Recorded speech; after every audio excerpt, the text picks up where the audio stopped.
गुरुदेव और माँ गायत्री के चरणों में कोटि कोटि नमन। आप सभी को प्रणाम। पिछले वीडियो में हमने जाना था कि वंदनीय माता जी के जन्म के पूर्व क्या क्या घटनाएं और संकेत माँ पिताजी को स्वप्न में मिलते थे। आइए अब जानते हैं उसके आगे। पिता का ज्योतिष ज्ञान पुत्री को गोद लेते ही सार्थक हो गया। उन्होंने कन्या के जन्म मुहूर्त पर मन ही मन विचार किया। होरा, लग्न, ग्रहों की युति और उनकी भाव दशा के बारे में गणनाएं की और उनके चेहरे पर प्रसन्नता की रेखाएं झिलमिला उठी। ज्योतिष गणनाएं इस तथ्य की ओर संकेत कर रही थी जिनका एहसास उन्हें पहले भी हो चुका था। साधना काल में और ज्योतिष विद्या के गहन अवलोकन करते समय उन्हें बार बार इस तथ्य की अनुभूति होती थी कि सन 1926 ईस्वी में महान शक्ति के अवतरण का वर्ष है, किंतु कैसे और किस तरह से ये होगा, इन प्रश्नों का हल भी नहीं खोज पा रहे थे। जसवंत राव अपनी कन्या को तब गोद में लेकर उन्होंने कह दिया कि ये लड़की बहुत भागवती है, ये हजारों हजार लोगों को भरपेट खाना खिलाएगी। फिर थोड़ी देर में कुछ सोचते हुए कहने लगी, ये तो सभी के भाग्य को बनाने वाली भगवती है। स्वजनों के साथ माँ भगवती के बीत रहे बचपन के इन पलों में बहुत मिठास थी। भगवती अपनी माँ के साथ सभी भाई बहनों की लाडली थी। रंग रूप सामान होती हुए भी उनमें एक दैवी मोहनी थी। अड़ोस पड़ोस के लोग, रिश्तेदार, सगे संबंधी सभी इन दैवी सम्मोहन में अनायास ही बन जाते। वे सभी की प्रिय लाली थी। ब्रज क्षेत्र में ये शब्द बहुत ही प्यारी, लाडली छोटी बालिकाओं के लिए प्रकट होता है। कथा तो ये कहती है कि इस शब्द को सबसे पहले बरसाने में राधा रानी को पुकारने के लिए प्रयोग किया गया था।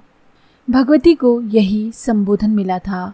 जन्मदात्री माता राम प्यारी और पिता जसवंत राव, दोनों बड़े भाई दीनदयाल व सुनहरी लाल एवं बड़ी बहन ओमवती, सभी उन्हें लाली ही कहते थे। पड़ोसियों की जीभ पर भी यही संबोधन लिख गया था। लाली सभी की अपनी थी। सभी का प्यार उन पर बरबस ही बरसता था। बचपन में जैसे अन्य बच्चे शरारती, चंचल और नटखट होते हैं, वैसा कुछ भी उनमें नहीं था। भोलापन और मासूमियत लिए बड़ी ही गजब की शांत प्रवृत्ति थी उनकी। नन्हे कदमों से जब उन्होंने चलना सीखा और वाणी से बोल मुखरित हुए तो उन्होंने अपनी माता को अम्मा और पिता को दादा कहना सीख लिया। नन्हे कदमों से धीमे धीमे चलते हुए अपनी इस प्यारी लाली को जसवंत राव प्रेम विभोर होकर गोद में उठा लेते थे। अपनी लाडली की हर इच्छा को वो अपना सौभाग्य मानकर पूरा करते थे।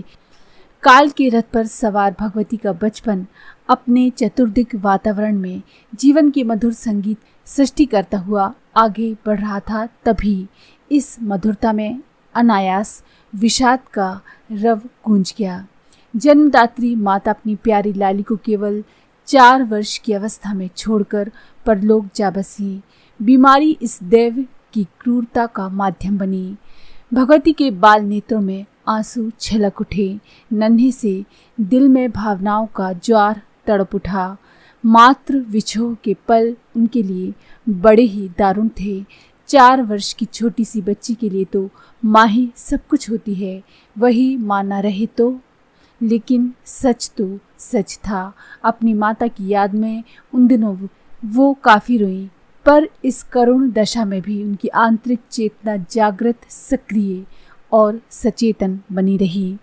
बड़ी बहन एवं भाइयों को इस पर बड़ा आश्चर्य होता था कि छोटी सी लाली कभी कभी उन्हें ही समझाने लगती है। कभी कभी वो गुमसुम सी चुपचाप पालथी मारकर बैठ जाती। उन्हें इस भाव मग्न दशा में देखकर घर के सदस्यों को अचरज होता। वे सब उनकी अंतर दशा से अपरिचित थे। उनमें से कोई सोच नहीं पाता था कि ये छोटी सी बच्ची आखिर इस तरह क्यों एकांत में शांत होकर बैठी है। एक दिन बड़े भाई दीनदयाल ने उन्हें इस तरह बैठे देखकर पूछ लिया, लाली तू इस तरह चुपचाप शांत क्यों बैठी है? बच्चों के साथ खेलती कूदती क्यों नहीं?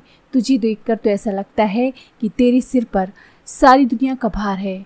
प्रश्न के उत्तर में उन्होंने बड़े ही शांत नेत्रों से बड़े भाई की ओर देखा, फिर बड़े ही गंभीर स्वरों में बोली, हाँ सो तो है, सारी दुनिया का भार मुझ पर ही है और किस पर होगा। उनकी ये बातें दीनदयाल को कुछ भी न समझ आईं, पर उनके शब्दों में ये सत्य तो निहित था कि वो बचपन से ही अपने भावी दायित्वों के प्रति जागरूक थीं। इन्हीं वर्षों में दीनदयाल यानी उनके बड़े भाई की शादी हो चुकी थी। उनकी पत्नी यानी कि बालिका भगवती की बड़ी भाभी बड़े ही स्नेहिल स्वभाव वाली थी। उन्होंने अपनी ननद की बड़े ही यत्न से सार संभाल की। बार बार उनका मन कहता था कि उनकी ये छोटी सी ननद कोई देवी है। उनकी पारदर्शी आंखों में उन्हें पारलौकिक व अलौकिक प्रभा झलकती हुई लगती। जब तब उनकी ये ननद कुछ ऐसी बातें कह देती जिससे उनका ये विश्वास और भी ज़्यादा मजबूत हो जाता। ऐसे ही एक बार के घटनाक्रम में उनके पिताजी उन्हें लिवाने के लिए आने वाले थे।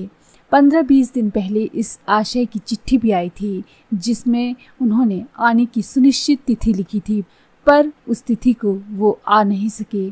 कोई खबर भी नहीं पहुंची। इससे उनकी भाभी की चिंता बढ़ गई। उन्होंने किसी से कुछ भी कहा नहीं, पर उदास रहने लगी। घर के कामों जिम्मेदारियों को निभाते हुए वो हर पल हर क्षण बेचैन रहती थी। मन की घबराहट चेहरे पर नजर आ जाती। एक दिन भगवती ने उनसे पूछ लिया, क्या बात है भाभी, आजकल आप इतनी परेशान क्यों हो? उन्होंने जवाब दिया, कुछ नहीं लाली, ऐसी कोई बात नहीं।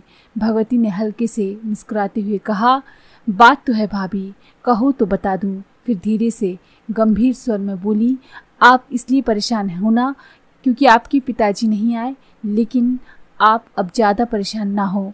वे इसलिए नहीं आ सके क्योंकि उन्हें काफ़ी तेज बुखार आ गया था।